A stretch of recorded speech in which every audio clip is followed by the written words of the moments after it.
ang GMA Regional TV, One Mindanao.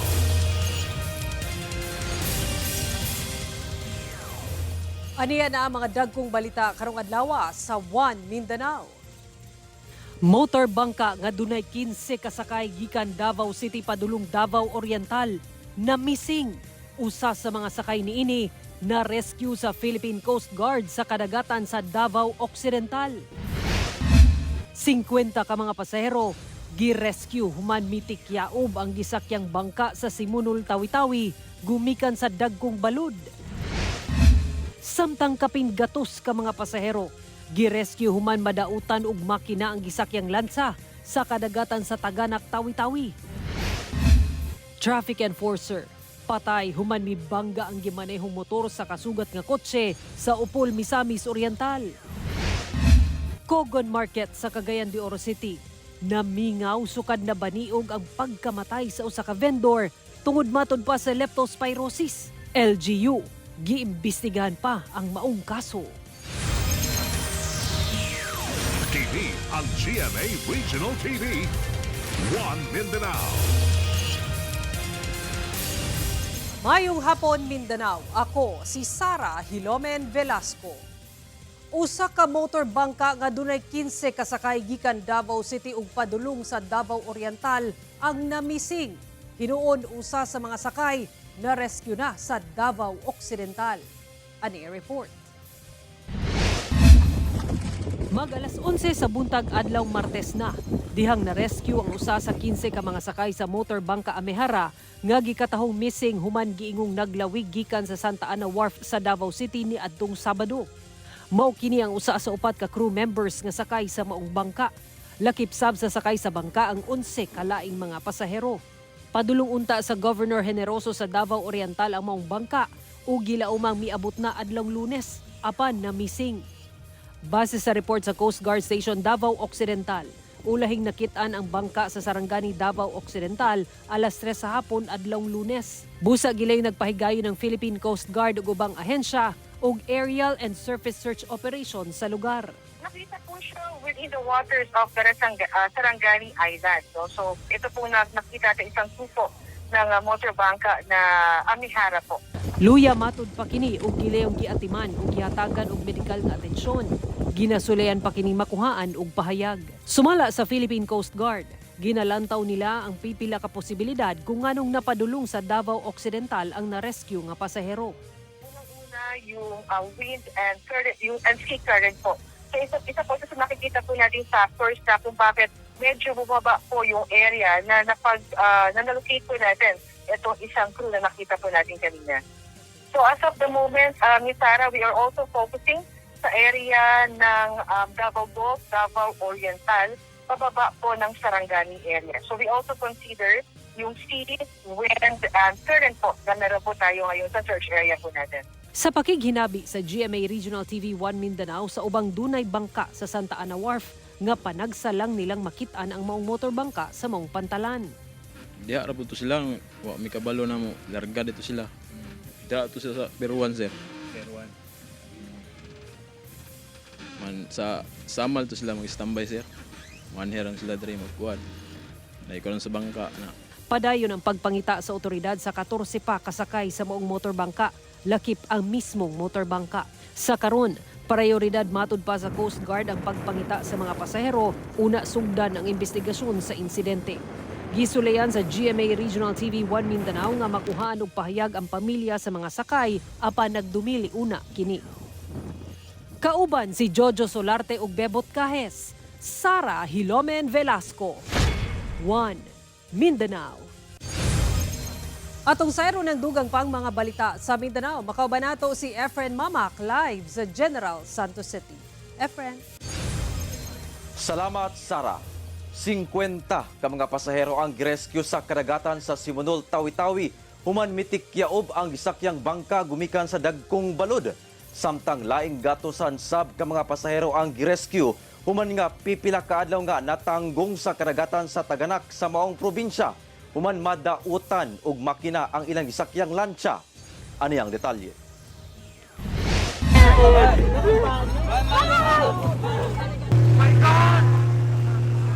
Sa viral video, makita kini mga pasahero nga nangalisang gumikan sa dagkong balod samtang naglawig ang motor launch City Noor nga bangka sa karagatan sa Simonol, Tawi-Tawi pasado alas 9 sa buntag adlawng Lunes. Taod-taod, namalhin ang mga pasahero nga anaa sa atubangan sa likod nga bahin sa bangka.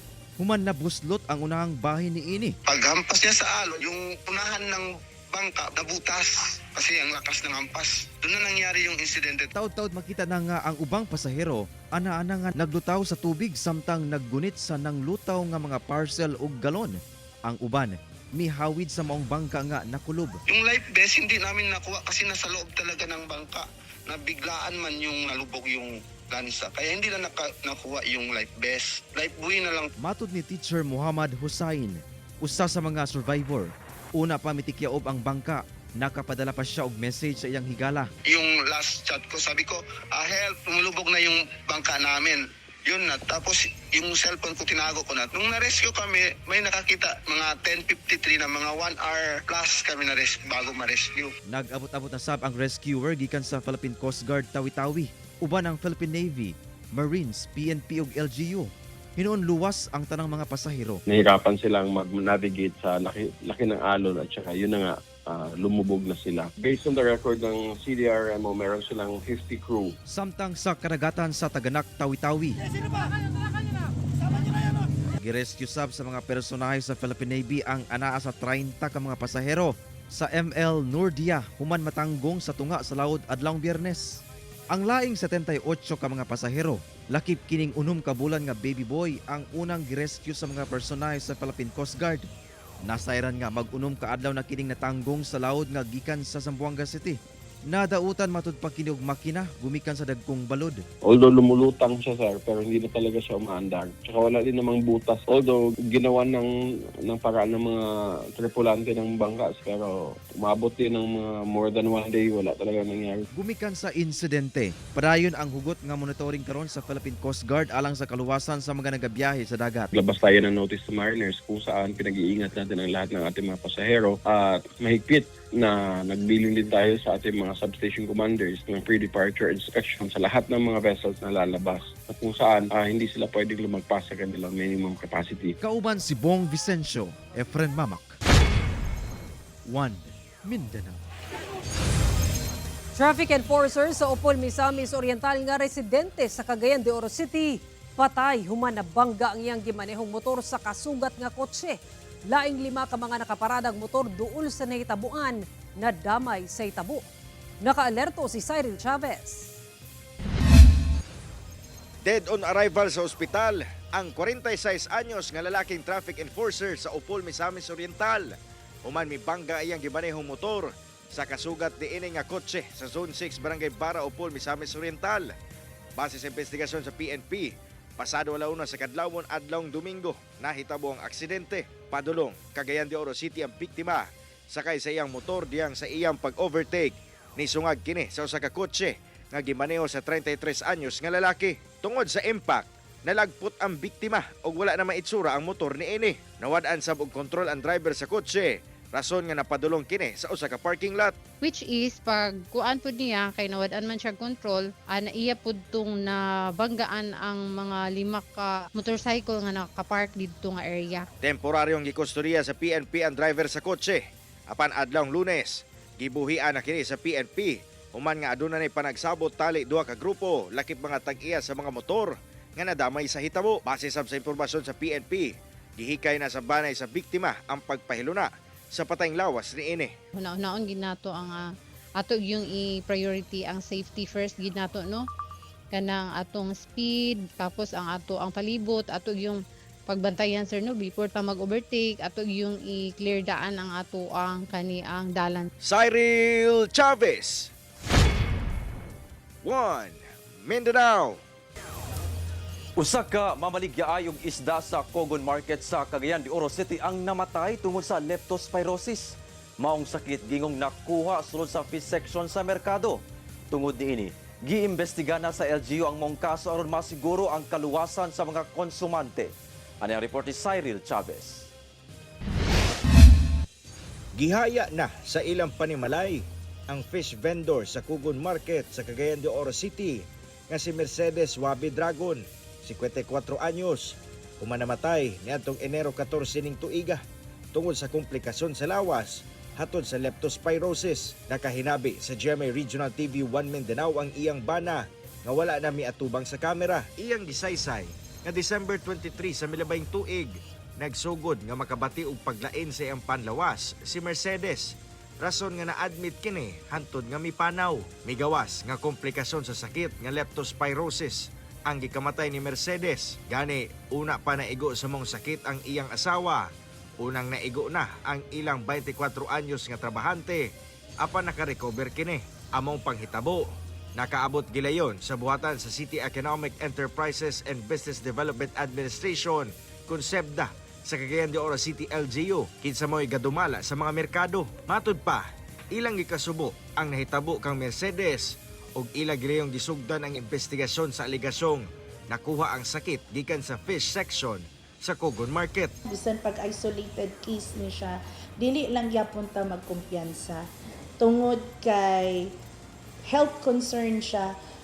Ang Cagayan gasigip og ulan-ulan na. Sa among paglibot sa fish section sa Cogon Market, tataw ang kamingaw sa lugar. Pulos mga tindero ug tendera ra ang anaa ug maihap ra ang mga mamalitay. Kamatikdan sab nga gawas nga nakabutas. Giputos pa og cellophane ang pipila sa mga tiil sa mga vendor. Gibutyag sa usa sa mga tindera nga sukad migawas ang istorya nga adunay namatay nga kauban nila. Ni menos na ang mamalitay. Apan pasalig nila sa mga konsumante nga limpyo og layo sa sakit ang ilang mga paninda.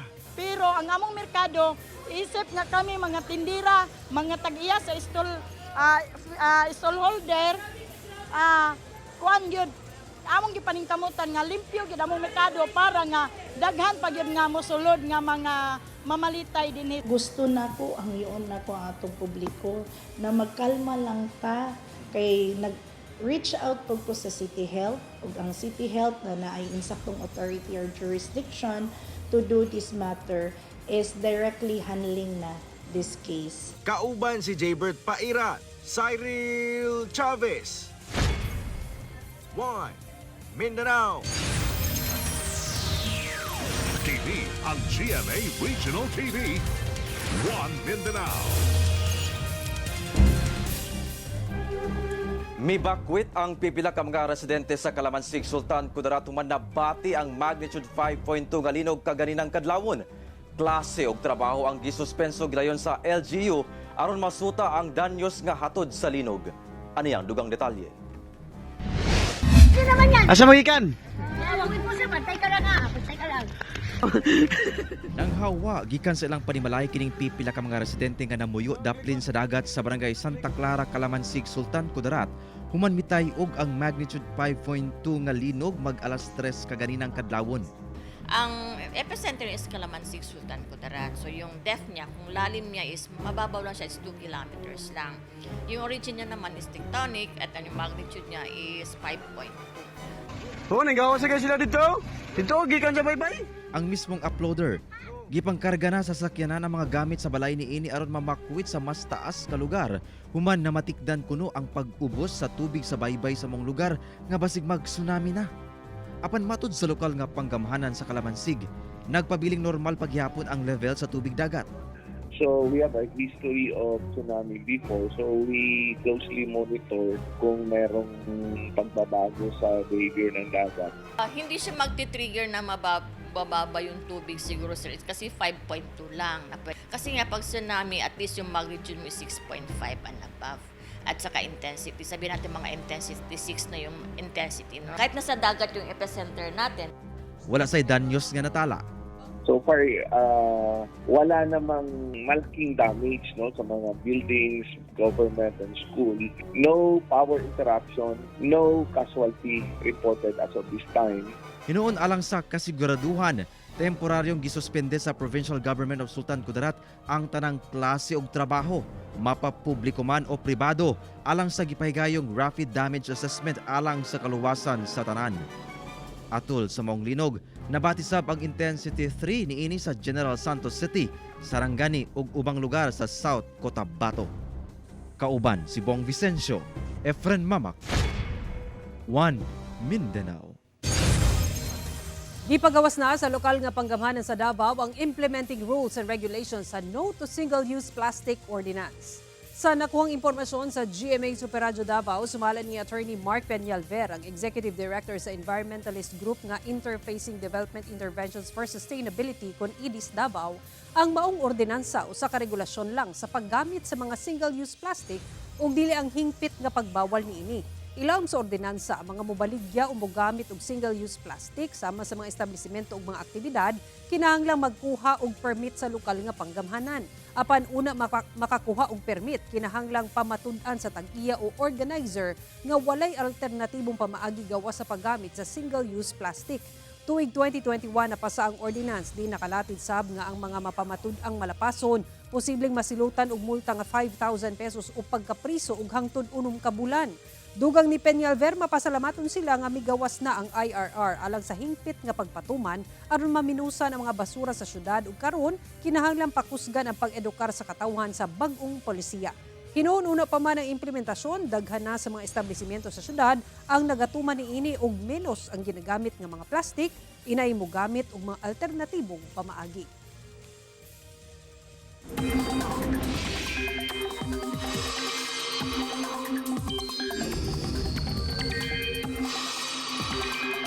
Mga kapuso, lauman ang mas maayong panahon karong mihinay na ang epekto sa Bagyong Ada. Sa latest bulletin sa Pag-asa, ulahing nasiplatan ang Bagyong Ada sa gilayong 820 kilometers sidlakan sa Northern Luzon. Padayong sabang epekto sa Northeast Monsoon o amihan nga magdala og mga pag-ulan sa Luzon. Samtang localized thunderstorms ang magdala og mga pag-ulan sa Mindanao.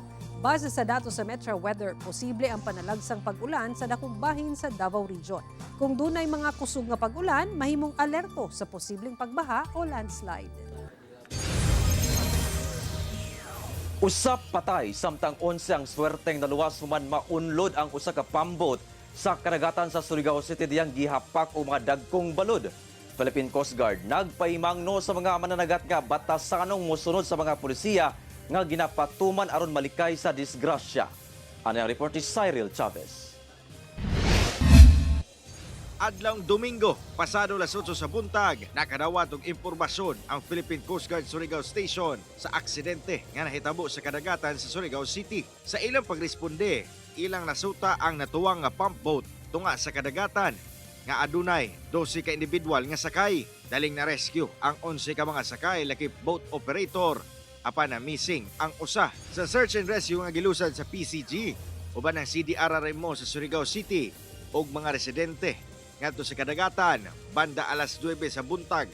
Nakaplagan ang lain pang sakay sa mong pump boat. Gidala pa kini sa ospital apan gideklarang dead on arrival. Giila kini nga usa ka 47 anyos nga babae nga taga Barangay Buenavista, Butuan City. Kanito at ang casualty sir, di kabalo mo lang sir. Sa investigasyon, migawas nga dili pang pasaheroan ang pump boat nga gikan sa Barangay Talisay, Surigao City, padulong sa mainland kung asa gisakay niini ang 11 ka mga pasahero. Dili ni siya pang pasaheroan, kung pagbot ra jud ni siya kanang gamay na pagbot sir. Nisakyan ng mga 12 ka tao sir, tapos dili dapit sila sa may dayasan, naka-encounter sila kanang unfavorable sea condition, tapos ang statement sa boat operator na out of balance daw, tapos moto sir na nalunod. Karon, anana sa luwas nga kahimtang ang 11 ka mga individual, lakip operator, kinsa na lawas, human ang hitabo. Gikustodiya una sa otoridad ang bangka, lakip na ang operator, samtang nagpadayon pa ang investigasyon. Apan gibuhian na sab human nga dili na magreklamo ang mga biktima. Batok kaniya. Mga recommendation o sa mga measures na kuan kay layo mo lagi sila sir, naaman wala may makabantay, ginaaman dito sa mga island barangay, tapos dito pud mi sa marina para makuan unsay mga dapat na mga lakang sir. Kauban si Jaybert Paira, Cyril Chavez. 1 Mindanao. Alang sa mga konsumante sa Davao Light, magdaginot sa paggamit og kuryente, sanglit gipaabot ang pagsaka sa inyong electricity bill karong bulan sa Enero. Gikan sa 9 pesos and 71.35 centavos per kilowatt hour nga rate sa Davao Light ni atong December 2025, karong January 2026. Ana kani sa 11 pesos and 71.87 centavos per kilowatt hour. Bot pasabot, dunay 2 pesos and 0052 centavos per kilowatt hour nga pagsaka.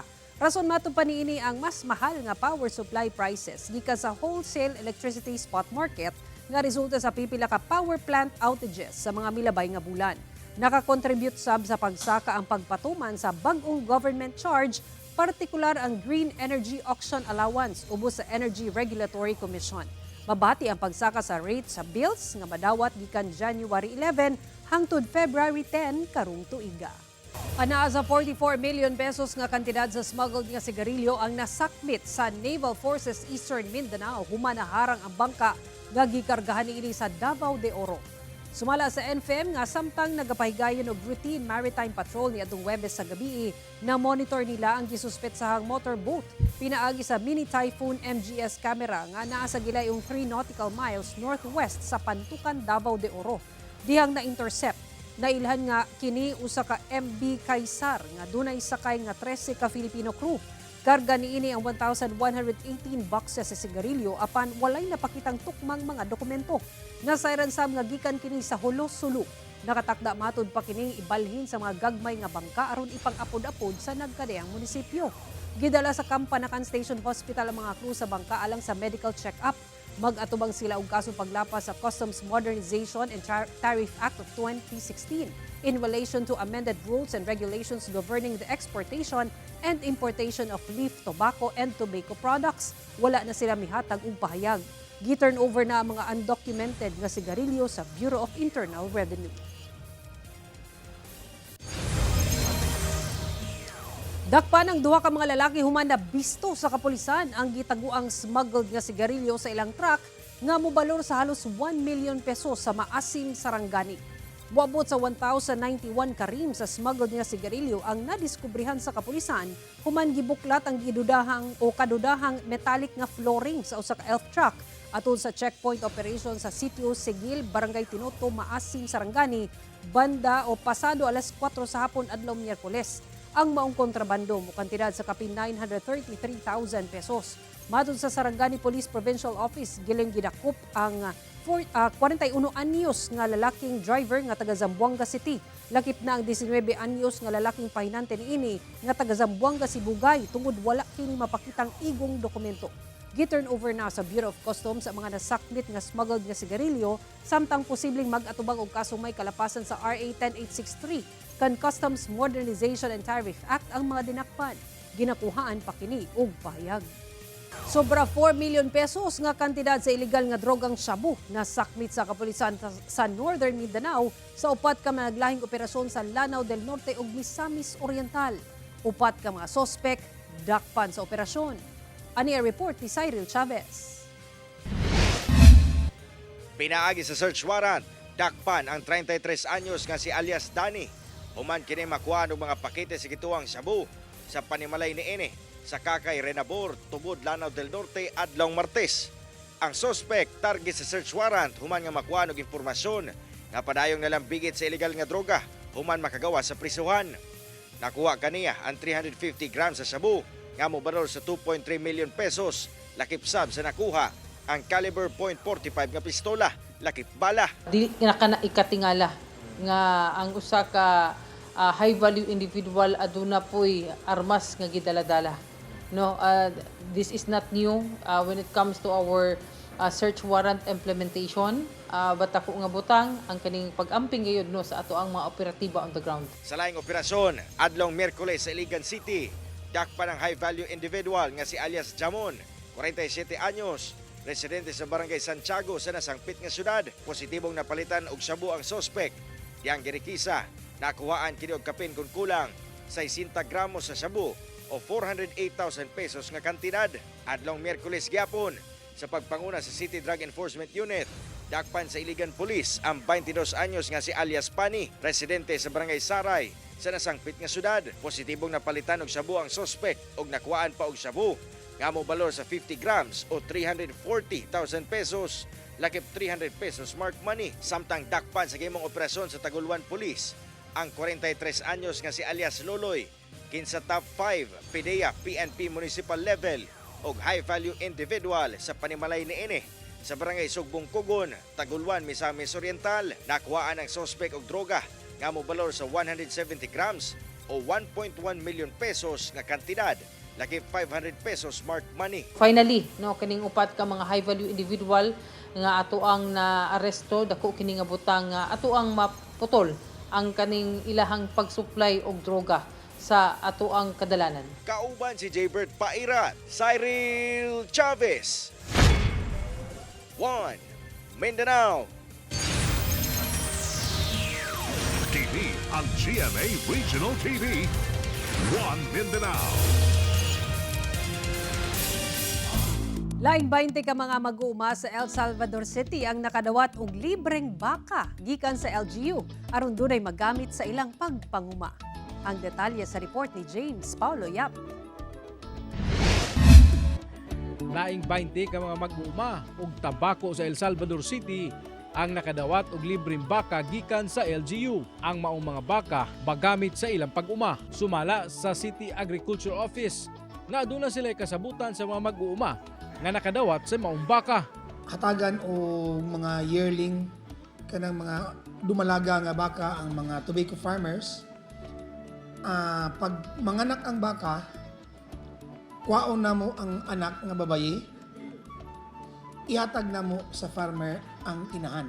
Gikan matud pa sa tobacco excise tax ang pundo nga gipalit sa maong mga baka. Kabahin kini sa ilang programa aron mas masuportahan pa ang tobacco farmer sa syudad. Kinsa usa sa mga nagdala og dakong kita sa syudad pinaagi sa excise tax. Dugang pa nga sukad gisugdan sa City Agriculture Office ang cattle dispersal sa tuig 2022. Aduna nay 157 ka mga baka ang ilang na-distribute, tiindulan sa 30 ka baka na sab ang nanganak na. Ang atong pangandoy gyud nga ang atong mga farmer dili magpabilin nga ubos. Nga matagaan sila higayon nga muangat ang ilang panginabuhian. Kauban si Makoy Sempron, James Paulo Yap, 1 Mindanao. Mas gipakusgan sa Davao City Police Office ang programang Oplan Tuyok isip paagi sa pagbantay sa seguridad sa syudad. Sumala sa impormasyon sa DCPO nga nakuha sa GMA Super Radyo Davao, tuyokon sa kapulisan ang mga nag-unang kalsada, iskinita o guban pang pampublikong lugar sa syudad alang sa pagpatuman sa peace and order. Gipatuman sab nila ang paspas nga pagresponde ilabi na sa police visibility pinaagi sa pagpahigayon og mobile patrol unit din labing tutukan ang pagpakgang sa kriminalidad. Samtang padayon gihapon ang panawagan sa kapulisan sa koordinasyon sa publiko sa pagpabilin sa kahapsay ug kalinaw sa Davao City. Tulo ka adlaw na lang mga kapuso, opening na sa women's volleyball sa NCAA Season 101. Brand new season, busa dunay brand new format ang women's volleyball. Nabahin ang napulo ka NCAA school sa duha ka grupo para sa elimination games. Sa Group A, ang Binild Lady Blazers, Mapua Lady Cardinals, San Sebastian Lady Stags, JRU Lady Bombers ug Perpetua Lady Altas. Sa Group B, ang Letran Lady Knights, Arellano Lady Chiefs, LPU Lady Pirates, San Beda Lady Red Spikers ug EAC Lady Generals. Sa Biyernes, January 23 na, magsugod ang tournament. Magtigi sa opening games ang gunning for 5-peat championship nga Lady Blazers laban sa Lady Cardinals ug ang runner-up nga Lady Knights kontra Lady Chiefs. Makita ang NCAA games sa GTV ug Heart of Asia, pati sa social media channels sa NCAA ug GMA Sports.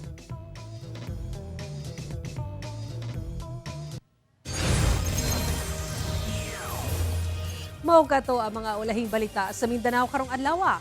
Mamahimo ninyo kining makita pag-usab binaagi sa pagbisita sa official website sa GMA Regional TV o bisitaha ang among official YouTube channel ug i-click ang subscribe button para sa pinakaulahing balita. Daghang salamat sa atong mga kapuso sa Mindanao nga nagalantaw kanamo ug sa atong mga kapuso abroad.